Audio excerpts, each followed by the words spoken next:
Bonjour Patrice. Bonjour. Ne me dites pas qu'on va parler football. Hein. Bonjour à tous. À peine, un tout petit peu. Non, parce qu'il y a des jours comme ça où on perd un peu ses repères.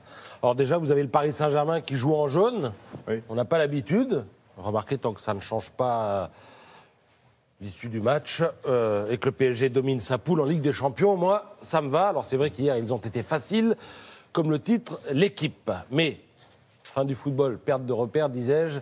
C'est-à-dire qu'habituellement, on trouve rapidement le fil conducteur autour duquel s'organisent les choix éditoriaux de la presse quotidienne. Et ce matin, franchement, il faut son GPS. Hein. Impossible de s'y retrouver.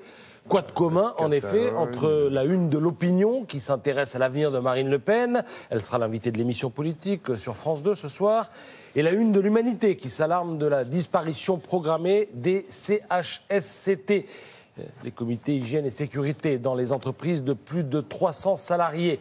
Ou encore la une des Échos qui s'inquiète de ce que l'indice Dow Jones soit en hausse ininterrompue depuis près d'un an. On sait qu'aucun arbre ne monte au ciel et que le journal économique craint donc le krach boursier.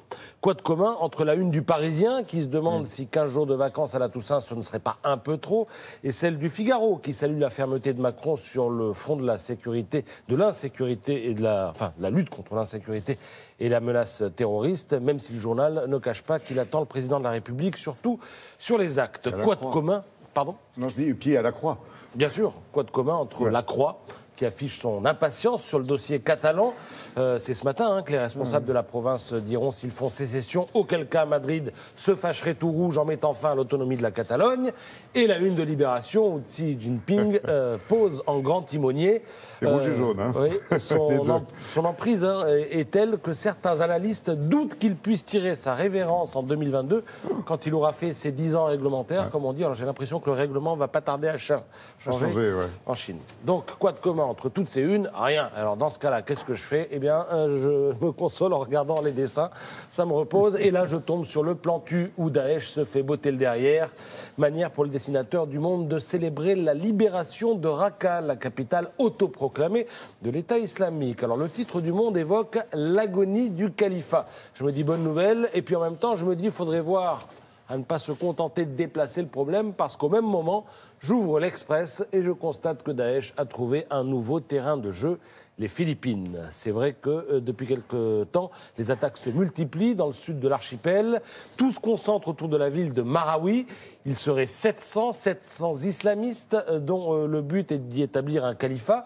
Alors pourquoi là et pas ailleurs ? Eh bien parce que les premiers musulmans sont arrivés là dès le XIVe siècle. Alors les islamistes pactisent avec des clans qui relèvent du grand banditisme, et déjà les témoignages parlent de barbus qui ont des nez d'occidentaux, je cite, et qui parlent anglais et arabe, et pas du tout l'espagnol comme on le parle aux Philippines.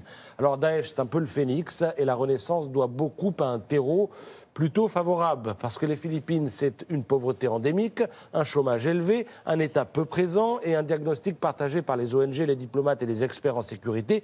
Tous disent dans l'Express que la colère et le désespoir sont tels que des milliers de musulmans, voire de catholiques, et Dieu sait si les Philippines sont un pays catholique, pourraient faire allégeance à Daesh. Alors, on sera bien avisé de prendre, dans ce contexte, avec des pincettes, les déclarations du président philippin. Ce matin, dans le Figaro, il clame sa victoire sur Daesh à Marawi. Il n'y aurait plus qu'une trentaine de djihadistes terrés dans une souricière. Puisse-t-il dire vrai, ce qui nous permettrait de considérer que jusqu'ici, tout va bien. Merci Patrice.